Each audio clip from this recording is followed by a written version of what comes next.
Yoshika was in a really good mood this day because one, she was feeling really good about her new relationship with her sister, but also two, when she had gone to the pharmacy earlier with her brother, normally they didn't have any interaction with the pharmacist who sold the surgical spirits, mostly because Yoshika and her brother did their best to kind of like hide themselves and make it very clear they were not looking to talk. But on this particular day, the pharmacist had been very talkative and was trying to talk to Yoshika, and Yoshika, she decided she would talk back. Now, their conversation was not very substantive. Basically, the pharmacist finally had asked Yoshika, why are you buying all these surgical spirits? And Yoshika would say, oh, they're for my sister Rina, and, she needs more and more of them every day, and, she's working on something special, and we don't really know what it is, but this is part of it, and we know whatever she's doing, it's going to be worth it. And so even though this conversation seems kind of meaningless, for Yoshika, who had virtually no contact with other people, it was great having that little talk.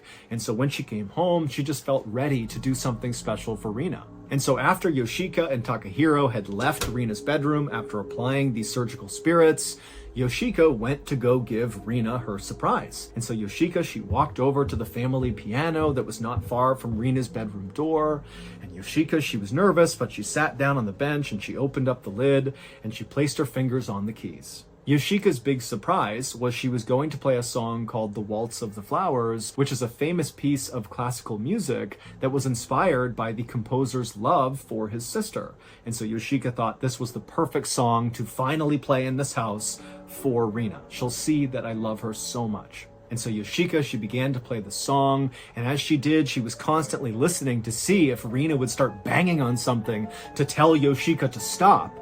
But again, she didn't. It was quiet. And so Yoshika, she played this beautiful song. And then when it was all over, again, Yoshika's listening carefully for Rina to yell out or be mad that she's playing this loud music in the house. But it was just quiet. And so again, Yoshika just felt this closeness to her sister. And before long, Yoshika felt tears of happiness coming down her cheeks.